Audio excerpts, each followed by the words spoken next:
The Last Samurai is directed by Edward Zwick and stars Tom Cruise and Ken Watanabe, and is the story of a soldier who is captured by the samurai and during his captivity begins to see the beauty in this culture and actually chooses to side with them. So why am I reviewing The Last Samurai? Well, this weekend Jack Reacher Never Go Back comes out, which is directed by Edward Zwick and stars Tom Cruise as well. This was their first collaboration, and it's one of my all-time favorite films, and I've wanted an excuse to talk about this movie for a really long time, and this is the best time to do it because they have another collaboration coming out. So let's talk about The Last Samurai. The first time I saw this movie, I was deeply affected by it. The thing that surprised me the most, and the thing that surprises me still today, is that while the battle scenes are gloriously epic, extremely well filmed, and very well choreographed, and everything looks brutally realistic, the battle sequences were not the focus of this film. The focus of this film is a heartfelt friendship that blossoms between these two men who both come from very different cultures. Tom Cruise plays Nathan Algren, an American soldier who's a complete drunkard. He has a history of supposed victorious war battles and he's very decorated, but he's become a drunk idiot. And after being hired to specifically train soldiers to go out and defeat the samurai,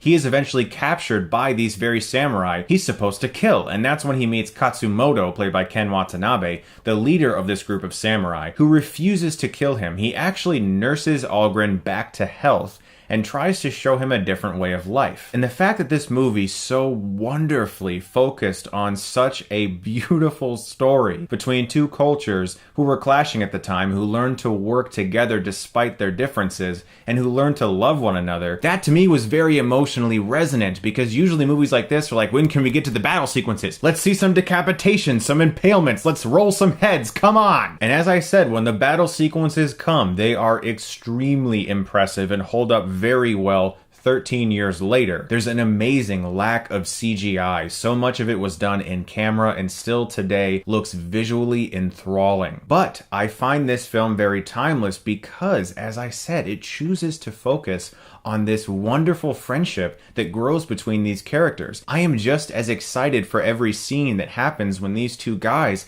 just sit down and have a conversation. In fact, that's something that they talk about quite often, that they just love having conversations with each other. They love learning about each other. It's such a beautiful film in that regard. Something else I want to touch on is that when this movie came out, a lot of people were complaining that it was another movie with a white lead that's supposed to be about a Japanese culture, and it's called The Last Samurai, and Tom Cruise is the big epic Last Samurai hero. And these were complaints clearly made by people who had never seen this film, because this film is about two cultures that were at war with one another, who learned to work together and respect each other, and actually became great friends and grew to love each other. There's nothing racist about this movie. Also, the title, The Last Samurai, the word samurai here is plural. It's about the last remaining group of samurai. This is not singular. This is not Tom Cruise. This is about the last remaining group of the samurai culture. So I find those complaints completely ludicrous and incredibly unwarranted. Also, not to be overlooked is Hans Zimmer's beautiful score, particularly the song Ronin, which was used in like every movie trailer after this movie came out. This was also the very first time that I had ever seen Ken Watanabe in a film, and I remember seeing it back in 03 or 04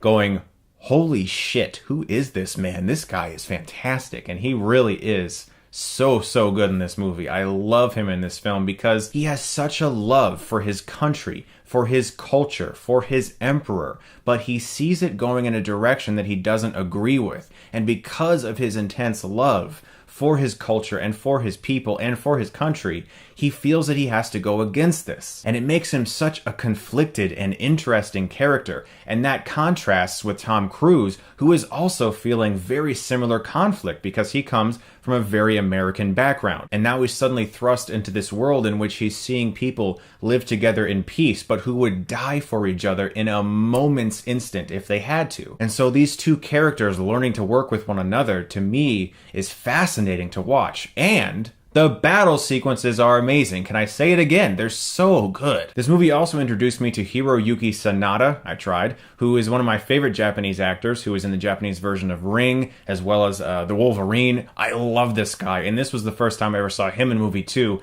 and he is so captivating. He plays the guy who's in this village that Algren is in, and he's just like, I don't know about this guy. I really don't know about you. I don't like you. You're not like me. And watching those two characters learn to work together was also really fun. The Last Samurai to me is a very underrated film. A lot of people like it, but critics thought it was kind of fine when it first came out. I think it's a masterpiece. I'm gonna give The Last Samurai an A+.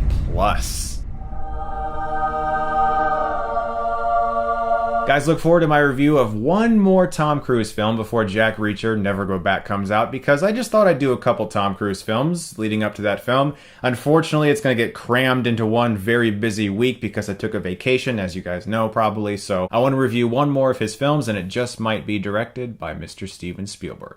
You guys are the best. Thank you so much as always for watching, and if you like this, you can click right here and get Stuckmanized.